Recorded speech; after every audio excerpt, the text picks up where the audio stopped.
헌법재판소가 애초 예상을 깨고 박 대통령 탄핵 심판 선고 일자를 늦추는 이유를 놓고 그 해석이 분분합니다. 이 때문에 오늘 오후에 열리는 평의가 어느 때보다 주목받고 있습니다.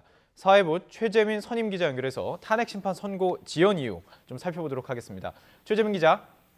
네, 사회부입니다. 자, 탄핵 심판의 유력한 선고일이 10일 금요일로 꼽히고 있었는데요.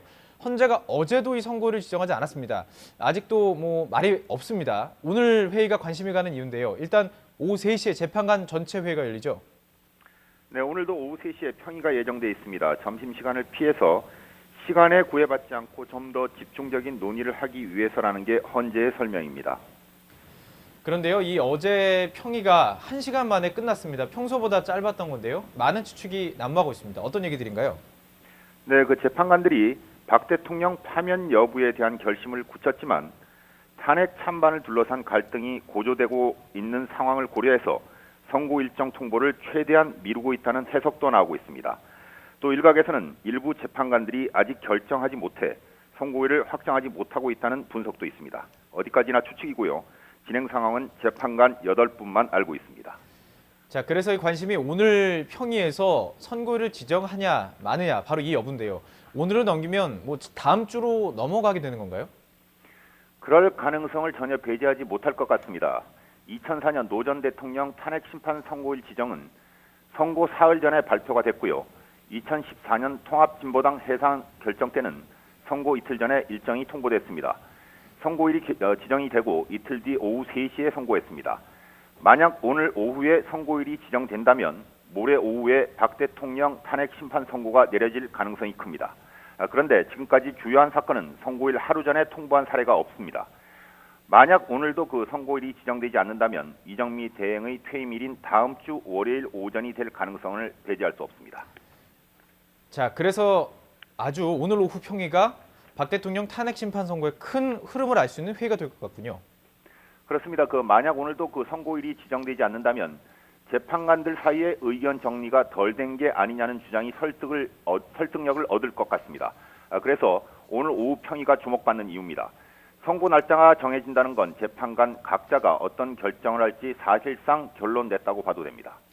탄핵 선고 과정도 좀 자세히 짚어보죠. 결정문은 사전에 작성을 하게 되는 거죠?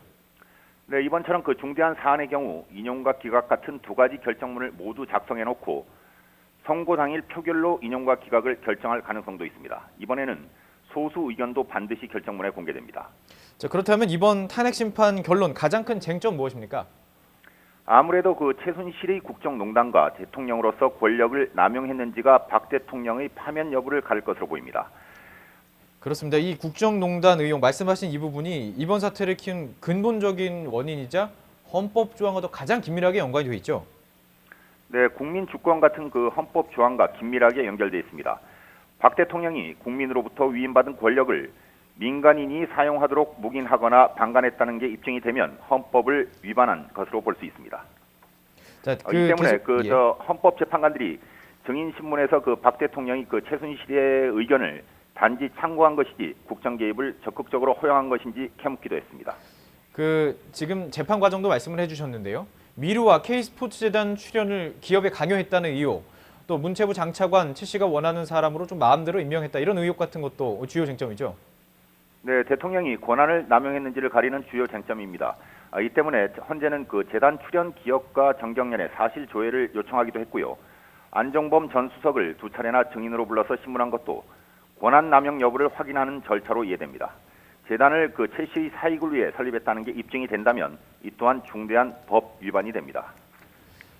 하나라도 탄핵 소추 사유에 위반된 게 확인이 되면 이게 바로 이제 탄핵 사유가 되는 것인데 박 대통령은 현재 이런 모든 의혹을 부인하고 있는 것이죠. 그렇습니다. 그 연설문의 경우도 최 씨에게 표현이 어색한 것만 물었고 공무원 인사도 여러 사람에게 추천받아 최종적으로 그 대통령 자신이 판단한다고 말하고 있습니다. 재단 설립도 문화융성이라는 차원에서 좋은 의미로 기업들이 참여한 것으로 안다며 최 씨가 이익을 챙기려 했는지는 알지 못한다고 해명하고 있습니다. 결론적으로 최 씨의 국정농단을 묵인하거나 지원한 적은 없다는 겁니다. 마지막으로 이것도 좀 짚어보죠. 세월호 7시간 의혹, 또 뇌물 혐의, 헌재 판단에 영향을 미칠까요? 네, 결론적으로 말씀을 드리면 그 참고 자료는 될 수 있지만 파면 여부를 결정짓는 직접적인 원인으로는 되지 않을 거라는 게 그 법조계의 대체적인 판단입니다. 왜냐하면 그 뇌물죄는 재판에서 결과가 뒤집힐 수도 있고 세월호 7시간 의혹도 정확히 밝혀지지 않았기 때문입니다. 실제로 박영수 특검팀도 세월호 7시간 의혹을 정확히 확인하지 못했다고 밝힌 바 있습니다. 네, 여기까지 듣도록 하겠습니다. 지금까지 최재민 선임기자였습니다.